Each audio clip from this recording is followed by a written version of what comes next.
Many of the families needed to flee Burma because of ethnic persecution. In 2016, the Lancaster Church World Services Office welcomed 407 refugees to the county. However, according to the Refugee Welcome Index, only 27% of Americans would accept refugees into their neighborhood. With 550 refugees expected to arrive in Lancaster County in 2017, understanding who refugees are is a primary concern for residents. Refugees are people who hold a very specific legal and political identification, and that ID states that they're people who have been forced to flee their home country due to persecution. They did not choose to leave, and the persecution is always based on their race, religion, nationality, political opinion, or membership in a social group, and they're not able to return home. After being legally named a refugee, a person can try to return to their home or begin to pursue citizenship in the country in which they are currently located. If this is not possible, a refugee's only choice is to attempt to resettle into another country. The shocking statistic about that is fewer than 1% of the world's refugees are able to actually be resettled.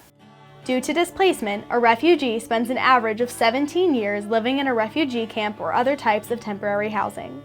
In India, they didn't make a camp like in Nepal, in other states. We live like small apartment. We are working and only 500, we have to survive for that. It's so difficult to live that. In Burma, the government is, how can I say, it's no good. The government doesn't like Christian. We scare police and army. People said, oh, the police no scared, all is good. Buddhist, Christian, Muslim, we can live.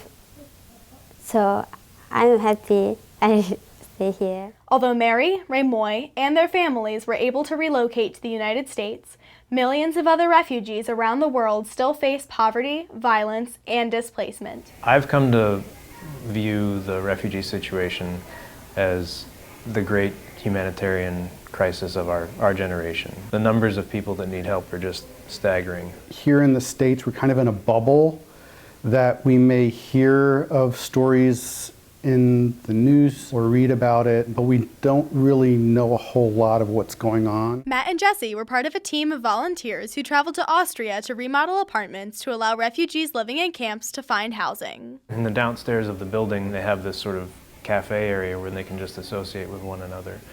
And so because that was just downstairs, we were able to really speak with and spend time with a lot of these refugees. And they all had just amazing stories of how they got there. No one's journey was easy. It was very difficult to sit face to face with somebody and have them tell you a story where they almost died 3-4 times, and then they finish their story and you're left trying to figure out what to say. Honestly, and I'm kind of ashamed, I was one of those people who said, no, don't let these people in here.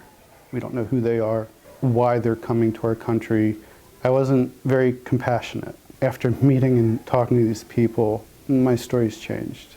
Many of them really need help. They're not fleeing because they want to. They're fleeing because they have to. This is a population group that we must not underestimate and cast off as helpless. Refugees come with so many skills, so many stories, and so much resiliency. To learn more about refugees, their impact on the community, or how you can help, visit cwsglobal.org. For Hempfield Happenings, I'm Liz Bierly.